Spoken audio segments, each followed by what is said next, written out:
You utilize the natural curve and strength of his arms in order to defeat him. As you notice, he's very strong to the inside here. He's on a sideways pattern. If I want to put him down on the ground easily, I'll come into his offensive stance. One hand hitting here, the other one hand hitting here. It's a matter of bang. He's got a lot of power. It shoots right up the shoulder, starts the shoulders to move. This then guides him the rest of the way to the floor.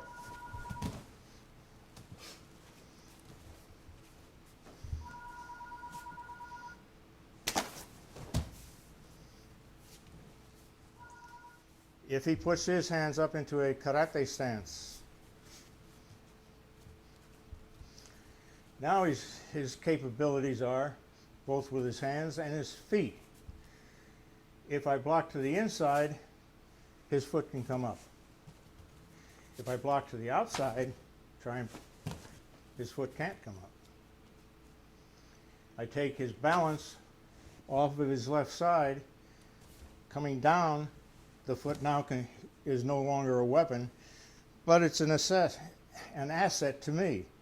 If you notice, he's now lined up directly in the center of my V of my feet, and all I need to control him is to bring the one foot forward and the left hand up. None of this is done with strength. It's extremely light, very, very comfortable. Here, he's in position. You take him down. At no time do you tighten up or get tired. The balance movement also gives you the advantage of being able to utilize a vertical Kuzushi. Kuzushi, breaking the balance. It's usually done to the front, to the sides, to the rear, but it's actually most effective directly down. The Doshu is in a fighting stance, and this movement is made here. Now it's a slight movement, not a big one.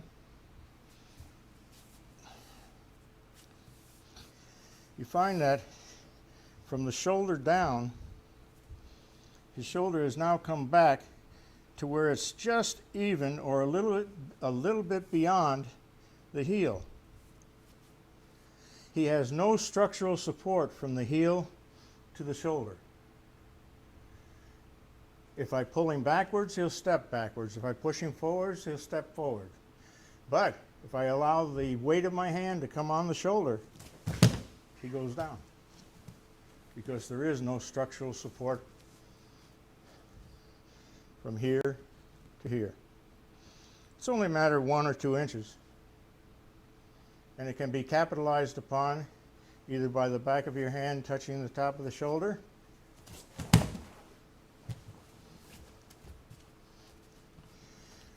or by the palm of your hand touching the back of his arm.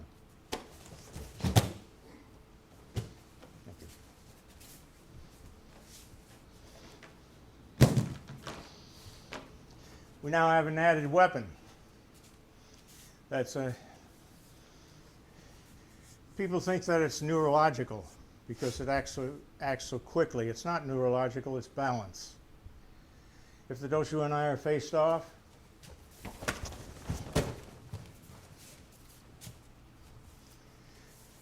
first movement made his elbow come down even with his hip.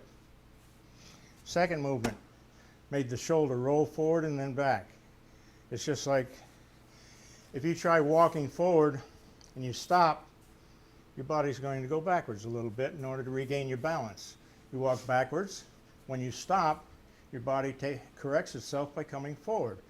And so I give him this, a little bit of a shove, and his shoulder rolls forward. As it rolls forward, I catch it, and I move it back down in a circular motion with the weight merely coming on the back of the hand.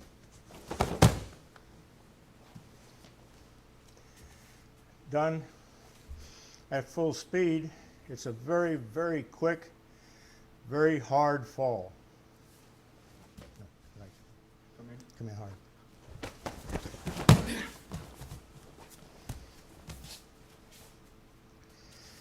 If the opponent is strong enough to resist this, and the shoulder just keeps on coming in, the hand now turns over because he shifted his balance from the rear heel here to the front. He has no structural support here now.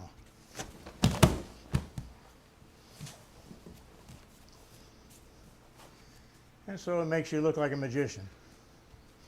You're here. The movements are very simple, very quick.